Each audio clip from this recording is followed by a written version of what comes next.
Hey there, this is Clay, and I made a video previously about the Wall of Reactance and how that is one of the 5 phases of getting back together. So I wanted to go ahead and make the other videos explaining the other phases of getting back together. So after you go through the Wall of Reactance, the next phase, once you restore contact with your ex, is going to be called the test drive phase, okay?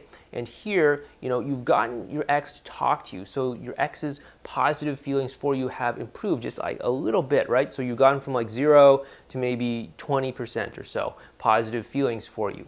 And here your ex is willing to talk to you, they're willing to respond to you and all that. But their positive feelings for you are still not very high, which means that their sense of reactance, again, we talked about that in the Wall of Reactance video.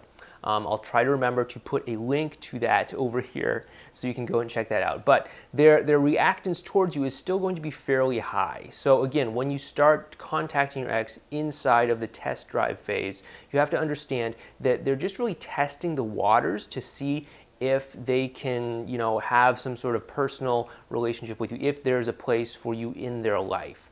And the last thing you want to do is trigger that reactance, okay? Because, again, they have this, they don't want to talk about the breakup, the relationship, getting back together, how much you love them, how much you miss them, all that stuff right now. Right now, they don't want to talk about that because, again, they broke up with you. There is a time and place to talk about that, but that is not right now when you're first getting back in contact with your ex. So please do yourself a favor and don't initiate contact with your ex by talking about the breakup, talking about how much you love them, talking about getting back together, talking about all that stuff. Again, right now, you do not want to do that because that's just going to trigger that sense of reactance, right? It's like when you're in high school and, probably if you're like most high school students, one of your least favorite classes is math, right? You don't want to go to your math class. You don't want to sit there. You don't want to get math homework. You don't want to have to take it home. You don't want to have to sit there at night doing your math homework when you could be hanging out with your friends, when you could be watching TV, when you could be doing all sorts of other fun things.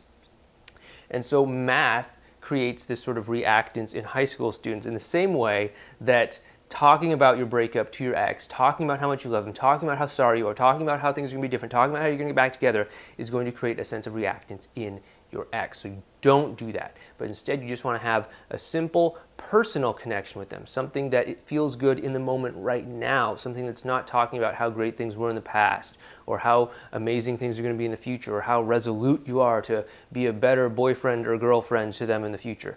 You just want to talk about something that feels good right now, okay? So send them like a quick joke, something that said you were thinking of them, like maybe you ran into a friend that the two of you have in common, or maybe you noticed that their favorite band is coming to town in a few weeks or something like that. Just something that lets them know, hey, I was thinking of you. And again, don't mire this down with apologies. So, oh, sorry, I haven't been contacting you. I've just been trying to move on from the breakup. This relationship is really hard. We should get back to you. Don't do that. Just keep it short and simple, like you were sending something to a friend, as if nothing had ever happened between you and your ex, as if it was the most natural thing in the world. When you can do that, you can start to get that conversation going back and forth with them, and they'll start to open up more, and you'll be able to move past the test drive phase into the next phase. But that is a topic for another day. But again, this has been Clay, and I want to thank you for watching this video. And if you'd like to learn more about how you can save your relationship with your ex, please head on over to relationshipinnergame.com and sign up today so that we can get started helping you get your ex back today. Thank you.